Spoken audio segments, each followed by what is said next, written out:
it's Mike, and today this is day 6 and I'm down in Caen on the harbour and marina front, and it's a bit of a wrap up really, no specific subject for you today. I just want to sort of go through what's on my mind, some fresh thinking that I've had, some catch up on the book that I've been reading, which is Cal Newport's So Good They Can't Ignore You, and also just a bit of a reflection about Caen and the city, or the town, and what it means. And it's the first time I've been here, so pretty light on knowledge about the place, not really had a lot of time to research it or anything like that. But if you think about it in your business, what is your Caen as far as your annual events? Here I think it's around April or even May time, the Caen Film Festival happens. People come from all around the world, especially the Hollywood studios and things like that, and they come here to celebrate film culture, art culture, and the best of the film. So what's your sort of Caen in your industry? Are you going to the major events? And these could just be expos. Not have to be anything as extravagant as Caen, but it could be an expo at the NEC, it could be an expo at Olympia in London, or even just regional. Is it one that you have to go abroad with, to get to mingle with the people who are really going to make it happen for you in your industry? And I think too often I see people saying to me, Mike, well, I'd like to go to that expo, but it's £2,000 or £3,000 or £4,000 to exhibit. Well, that's what it costs, and okay, you've got to get an ROI on that and get a plan around it, get your pre-event marketing right, the in-event marketing, what you're going to do on the day, and also what you're going to do, afterwards to follow up. But if that's your number one event, like Cannes for the Film Festival, then ultimately, if you're not attending there, how serious are you about, are you about penetrating your marketplace? How serious are you about, growing your business and becoming a player in your field? So my first recommendation is put some budget aside. Number one, the budget I'm asking you for is time. Start a research, whether it's yourself as the business owner, or it's the somebody in the office who's got a bit more time than you as a business owner. Get them to research, what the number one expo is. Start doing some research. Maybe ring some exhibitors who's exhibited there previously. Get some feedback, and find out what your strategy is. What do you want to achieve from this? Because if it's just about saying, hey, look at how size of my stand is, or how big it is, or whatever like that, then I think that's the wrong way to go about it. But if you're trying to get market share, you're trying to still work off competitors, you're really trying to make a statement on high growth, then ultimately you need to be at your Caen equivalent of your industry event. For the last 3 or 4 years now, we've exhibited at the By Yorkshire show, and for the last 2 years at the Business Expo in London. And it is expensive.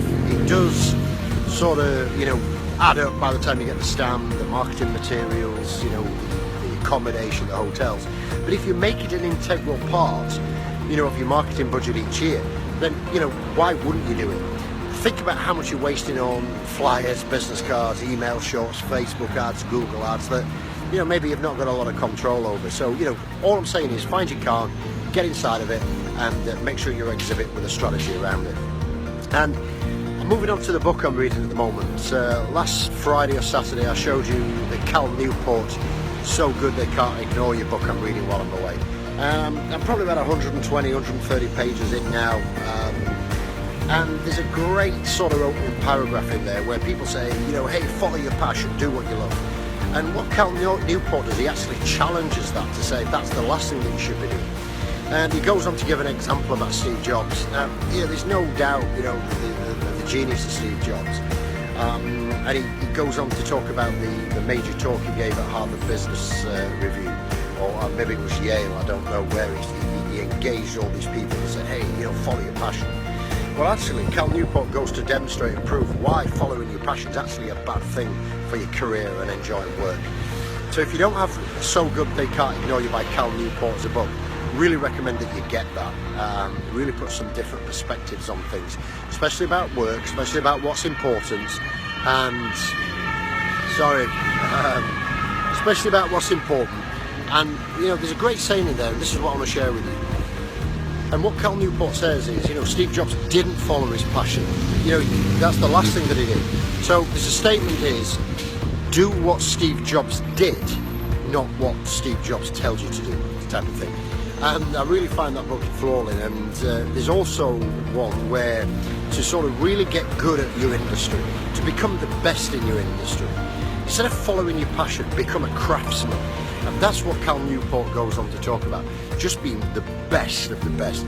Now, if you're a business that does 2, 3, 4, 5 different things, then that's absolutely fine. I'm not saying, dilute your product range, but just make sure that you're absolutely awesome at one thing, and craft it, craft what you do.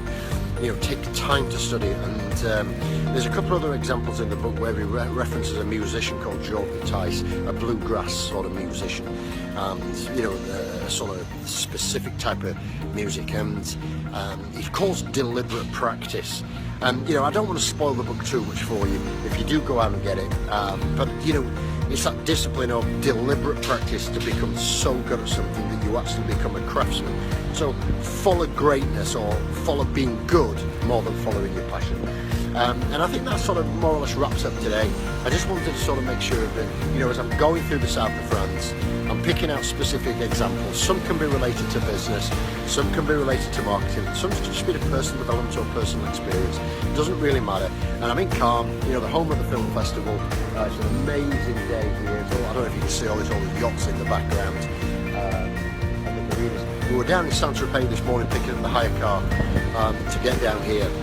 And again, just another amazing little, sort of vibrant little port.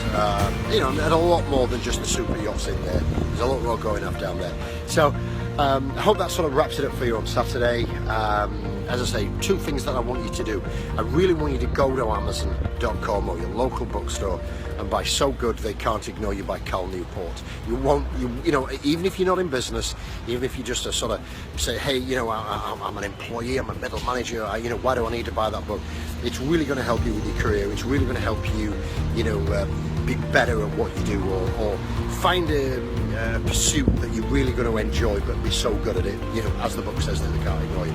Oh, by the way, one thing I will share with you out of that book is that the book title actually came from a Steve Martin interview in 2008, and they were talking about how his comedy, how Steve Martin got so good at comedy. And it wasn't about, being a better stand-up comedian or telling better jokes or having better material. It was just really crafting that thing. And Steve Martin goes on to talk about, how he sort of perfected a specific and different style of comedy over a 10-year period. He just practiced and practiced and practiced over that 10-year period. It became so good they couldn't ignore it, which is where Cal Newport picked up the book. So 2 things that I want you to do. Number 1, go to Amazon.com and buy Cal Newport, that's C-A-L, Cal Newport, So Good They Can't Ignore You. And I'm sure you'll thank me for that. Leave me a comment about what you think of the book below. The second thing that I want you to do is I really want you to spend a little bit of time to research what your industry main event is. What is the main event? What is your Cannes Film Festival? And what do you want to get out of that? If you would do an expo there, what are you looking to get out of it? Are you trying to grow, take market share, mingle with the players, learn to be better at what you do? And there's certainly one thing: you aren't going to get better just sat, in your own industrial estate or your own office block, wondering why the other guys are crushing it out there and really doing well. And it's not just the exposure that you get at those events. It's the association by being at those events. It's the networking and things like that. So 1, go buy the book Cal Newport, So Good They Can't Ignore You. 2, research your events. And if you want to let me know what your event is in your industry, if you actually post it down with a web link, what I'll do is I'll get one of my researchers to actually look at it, and we'll sort of give you some feedback about how we think you should approach it. So if you want to do that, I'd be more than happy to help you out. Leave me a comment below, let me know what event that you're wanting to go to, send me a web link to the event booking page, and I'll get one of my researchers or back office team to have a look at that. And we'll even see if we can put a little bit of a mini pre-event, during event and post-event sort of strategy or video recording up for you to help you get the most out of that session. So enjoy your weekends, enjoy your Saturday. We're going to head off down to Nice now, and hopefully I can do another video down there, see if something inspires me. So have a great Saturday afternoon, and I'll catch up real soon.